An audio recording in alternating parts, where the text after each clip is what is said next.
video is to just give you a bit of an update on what's been happening with air and sea temperatures over the summer months of 2023 and what that has meant for the UK, particularly the southern part of Britain. What we found is that global air temperatures have been the highest ever over this 3-month period, and it has meant that seas have been up there unprecedented levels as well. Whilst June was extremely high for UK sea temperatures by comparison to what we're used to, I'm pleased to say that those did actually slow down a bit over the summer period. Now I'd just like to share this slide with you because it shows how much the temperatures have actually risen this last year, and in fact over this summer period by comparison to what's gone before. Last 25 years has been the hottest on record. If you look at the 30 warmest months on record ever in the world, they are all here since 2002. And the two on the far right hand side are the months of July 2023 and August 2023. And you can see how much higher those are.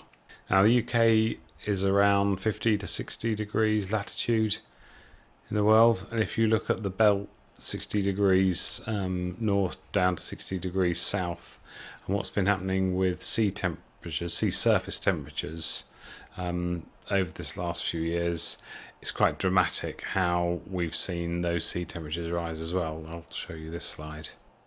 So what you can see here in blue are the sea temperatures through the year from January through to December in each year.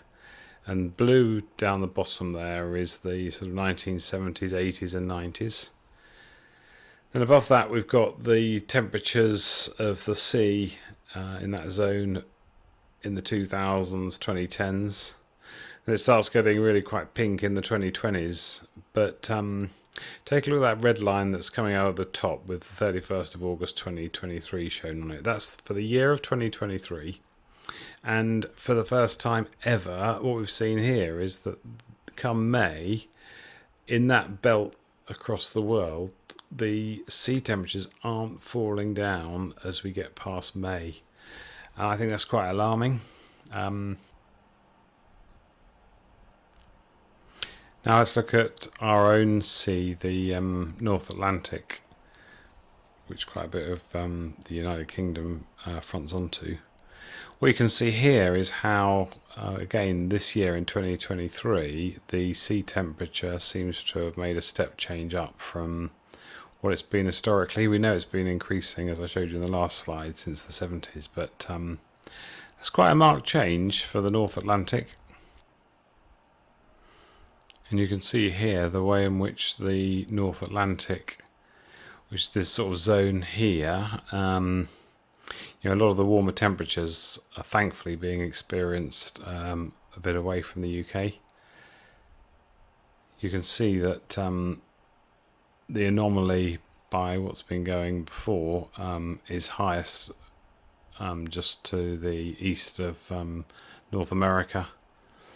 And it's again quite extreme when you look off Spain and Portugal and the west coast of Africa. But the way the sea moves around, it could easily come and get us before too long. And as I said earlier, it did actually come and warm our seas quite a bit in June.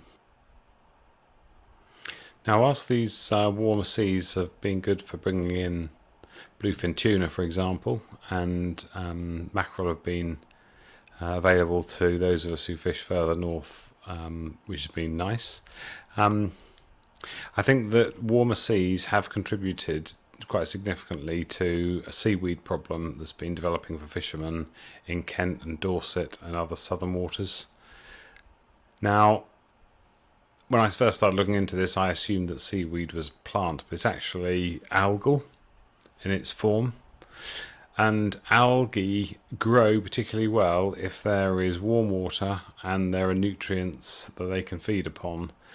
And what we found is that with Kent particularly, which has a number of the water companies that are particularly bad in their sewage discharge, sending this nutrient-rich outflow into the sea, when you mix that up with the warm seas, what we're finding is that the seaweed is growing at quite a rate, and that's particularly so for fleshy species of seaweed such as kelp and seagrass, from what I've been able to find out.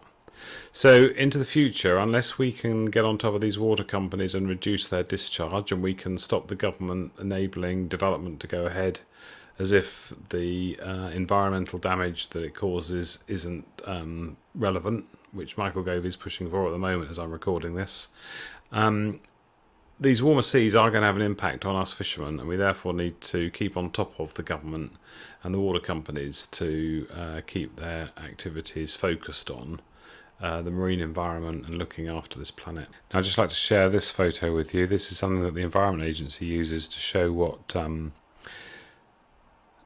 dying seaweed can look like around the coast. This is a photograph from Key Marshes near the New Forest, southern coast of England, and some people might look at this and think, well, that's sewage, but it's actually seaweed and algae, and it's dying days, and it gets washed up as like a creamy brown foam. So not only have we got seaweed to contend with, but we also have to fish in an environment that isn't that pleasant to sit in. And you need to be careful about breathing in some of the seaweed that's getting washed up dead on our beaches. That's been happening in places like Margate and Weymouth, and it's not good. So I hope this video hasn't been too miserable. I wanted just to capture what's been going on and some of its impacts. The UK Sea Angling Club will continue to be monitoring this quite closely, and we will be lobbying where we can to make a difference. If you're interested in this sort of work, then please join the club and help with it. Thanks a lot for watching.